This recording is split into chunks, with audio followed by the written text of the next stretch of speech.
Hello दोस्तों, आप सभी का स्वागत है मेरे यूट्यूब चैनल स्टडी स्टेशन में। और हम लोगों ने कब किसका पेपर देख रहे थे? हम लोग तो 3/2/2023 का चाइल्ड डेवलपमेंट एंड पेडागोजी का पेपर देख रहे थे, जिसमें हम लोग ने 10 क्वेश्चन सॉल्व कर लिया था। चलिए हम लोग आगे का क्वेश्चन देखते हैं। तो क्वेश्चन नंबर 11 देखेंगे हम लोग। क्वेश्चन नंबर 11 दिया है आपका, सहयोगात्मक अधिगम या कार्यान्वयन करते समय अध्यापक को क्या करना चाहिए? तो ऑप्शन ए दिया, एक समान योग्यता आधारित समूहों का निर्माण करना चाहिए। ऑप्शन बी दिया है, विद्यार्थियों को केवल निर्धारित प्रक्रिया का अनुसरण करना चाहिए। केवल क्या है? एक निगेटिव वर्ड है। ऑप्शन सी दिया, चर्चाओं और वाद विवादों के प्रयोग को प्रतिबंधित करना चाहिए। चर्चा और वाद विवाद करना क्या है? बहुत अच्छी बात है, तो उसे प्रतिबंधित अब कभी नहीं कर सकते। क्या हो जाएगा? निगेटिव हो जाएगा। और ऑप्शन डी दिया, विविध शिक्षार्थियों के समूह को बनाएंगे। तो ऑप्शन ए जो दिया है, कभी भी जब एक ही समान मतलब एक ही बुद्धि के लोग रहेंगे तो जाहिर सी बात है उनका कुछ डेवलपमेंट नहीं होगा। कोई कम रहता है, कोई तेज रहता है, तो इस तरह से क्या होता है, एक दूसरे से लोग सीखते हैं कुछ। इसलिए ऑप्शन डी इसका करेक्ट आंसर हो जाएगा, विविध शिक्षार्थियों के समूह बनाएंगे। ऑप्शन डी इसका करेक्ट आंसर है।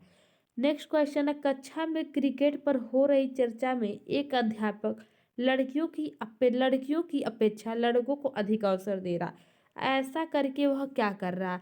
तो कोई टीचर है अपने क्लास में क्या कर रहा है, लड़कियों को कम मौका दे रहा है, लड़कों को अधिक मौका दे रहा है। तो इस अवस्था में वो क्या कर रहा है? तो ऑप्शन ए दिया, रूढ़िबद्ध चुनौतियों को कम कर रहा है। बिल्कुल भी नहीं, वो क्या कर रहा है? बढ़ावा दे रहा है। ऑप्शन बी दिया, जेंडर पूर्वाग्रह का पालन कर रहा है। ऑप्शन सी दिया, जेंडर समानता का अनुसरण कर रहा है। बिल्कुल भी नहीं। ऑप्शन डी दिया, जेंडर रूढ़िबद्ध धारणाओं को तोड़ा नहीं। तो क्या कर रहा है? जेंडर पूर्वाग्रहों का पालन कर रहा है। ओके, ऑप्शन बी इसका करेक्ट आंसर हो जाएगा। कोई नेक्स्ट क्वेश्चन है, विविध पृष्ठभूमि से आए शिक्षार्थी वाली कक्षा में अध्यापक को क्या करने चाहिए? अलग अलग जगह से अगर बच्चे आए हैं, ऐसी पृष्ठभूमि है शिक्षार्थियों की अगर, तो वैसी कक्षा में किसी भी अध्यापक को क्या करना चाहिए? तो ऑप्शन ए दिया, परीक्षा में उनके निष्पादन के आधार पर विद्यार्थियों के समूह बनाने चाहिए। बिल्कुल भी नहीं, कभी भी बच्चों के परफॉर्मेंस के आधार पे हमें क्या उनका समूह नहीं निर्धारित करना है। ऑप्शन बी दिया, सभी के सफलता की अपेक्षाएं करनी एवं बनाए रखनी चाहिए। ऑप्शन सी दिया, विद्यार्थियों के सामाजिक आर्थिक प्रसंग के आधार पर उनका वर्गीकरण करना चाहिए। तो ये भी गलत हो जाएगा, कभी भी सामाजिक और आर्थिक आधार को बेस मान करके आप उनका वर्गीकरण नहीं कर सकते। चलिए ऑप्शन डी देख लीजिए। तो ऑप्शन डी दिया है, मानकीकृत पाठचर्या और आकलन की विधियों को अपनाना चाहिए। तो मानकीकृत पाठचर्या और आकलन की विधियों को अपनाना चाहिए, ये भी क्या हो जाएगा? निगेटिव टैग वर्ड हो जाएगा। तो ऑप्शन बी जो इसका दिया था, सभी के सफलता की अपेक्षाएं करनी एवं बनाए रखनी चाहिए, इसलिए ऑप्शन बी इसका करेक्ट आंसर हो जाएगा। नेक्स्ट क्वेश्चन देख लीजिए, रचनात्मक आकलन कब किया जाता है? तो ऑप्शन ए दिया है, केवल सत्र के आरंभ में। सत्र के आरंभ में कभी भी रचनात्मक आकलन नहीं किया जाता है। ऑप्शन बी दिया, सभी विद्यार्थियों के लिए पूरे सत्र के दौरान। तो हमेशा फॉर्मेटिव असेसमेंट कब होता है? जब हमारा लास्ट सीजन रहता है तब होता है। सभी विद्यार्थियों के लिए पूरे सत्र के दौरान फॉर्मेटिव असेसमेंट होता है। चलिए नेक्स्ट क्वेश्चन देखेंगे, निम्नलिखित में से कौन सा प्रश्न विद्यार्थियों में समालोचनात्मक चिंतन को समुन्नत करेगा? तो ऑप्शन ए दिया, श्रीलंका की राजधानी कौन सी है? तो श्रीलंका की राजधानी कौन सी है, क्या हो जाएगा? इसमें विद्यार्थियों को सोचने की जरूरत नहीं है, रट रटा रटाया आंसर बताएंगे। ऑप्शन बी है, भारत में अध्यापक दिवस कब मनाया जाता है? तो ये भी रटा रटाया एक अक्षर का आंसर हो जाएगा, इसमें भी उन्हें सोचने की जरूरत नहीं है। ऑप्शन सी है, एशिया का सबसे बड़ा शहर कौन सा है? इसमें भी रटने की जरूरत है, इनमें सोचने की जरूरत नहीं है।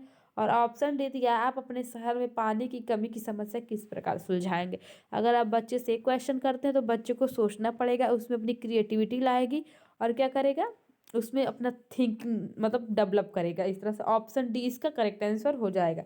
चलिए नेक्स्ट क्वेश्चन देखते हैं। क्वेश्चन नंबर 16 दिया है, समावेशन की अवधारणा हेतु किसकी आवश्यकता है? क्या कह रहा है कि जो समावेशन है उसकी अवधारणा है तो किसकी आवश्यकता है? तो ऑप्शन ए दिया, विविधता और व्यक्तिगत भिन्नताओं के लिए सम्मान। ऑप्शन बी दिया, आकलन के लिए मानकीकृत परीक्षण। ऑप्शन सी दिया, अध्यापक केंद्रित शिक्षण शास्त्र प्रविधियां। और ऑप्शन डी दिया, विद्यार्थियों का नामीकरण और लेबलिंग या फिर पृथकीकरण। तो देखिए, समावेशन की अवधारणा है तो हमें विविधता मतलब अलग अलग क्षेत्र से लोग आए रहे वहाँ पे, विभिन्नताएं हो, व्यक्तिक भिन्नता हो, जो उनका व्यक्तित्व तो उसमें विभिन्नता, ऐसे लोगों के लिए सम्मान होना नहीं चाहिए, इसलिए ऑप्शन ए इसका करेक्ट आंसर है सब। नेक्स्ट क्वेश्चन देखिए, पठन पठन वैकल्य किस क्षेत्र में प्रत्यक्ष रूप से चुनौती प्रस्तुत करता है? मतलब कि जैसे डिसलेक्सिया है, वो कहाँ मतलब ज़्यादा चुनौती प्ररूप करेगा? तो देखिए, ऑप्शन ए दिया भावनात्मक वियमन में, ऑप्शन बी दिया है शारीरिक समन्वयन में, ऑप्शन सी दिया है सामाजिक अंतःक्रिया में, और ऑप्शन डी दिया है लिखित विषय वस्तुओं में। तो पठन वैकल्य यानी डिसलेक्सिया में किस क्या प्रॉब्लम होती है? उन्हें लिखने में प्रॉब्लम होती है, इसलिए ऑप्शन डी इसका करेक्ट आंसर हो जाएगा।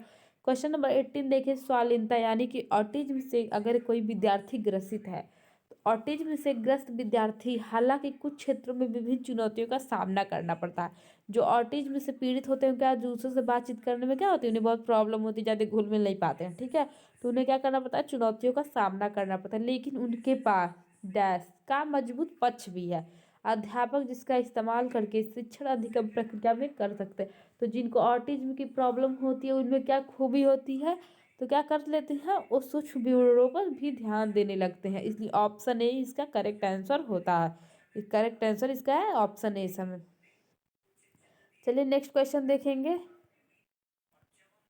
क्वेश्चन नंबर 19 दिया, दृष्टि बाधित से जूझते विद्यार्थियों के साथ शिक्षण करते समय किस विधि के माध्यम के प्रयोग से बचना चाहिए?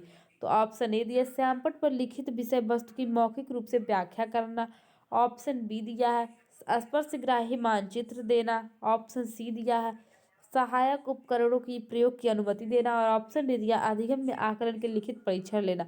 लेकिन दृष्टि बाधित कोई बच्चा है तो उसके साथ हमने क्या क्या नहीं करना चाहिए, लिखित परीक्षण नहीं लेना चाहिए, इसलिए ऑप्शन डी इसका करेक्ट आंसर हो जाएगा। चलिए नेक्स्ट क्वेश्चन देखते हैं, निम्नलिखित में से कौन सी विशेषता प्रतिभाशाली विद्यार्थी की नहीं है? क्या है? नहीं है पूछ रहा है।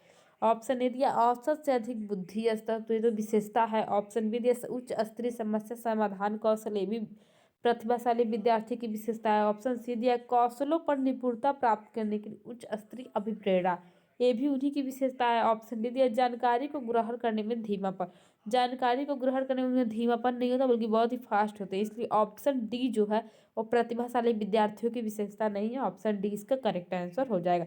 चलिए आगे का नेक्स्ट क्वेश्चन अगले वीडियो में सॉल्व करेंगे। तब तक मेरे चैनल को सब्सक्राइब करके लाइक करके शेयर करके मिलते हैं अगले वीडियो में।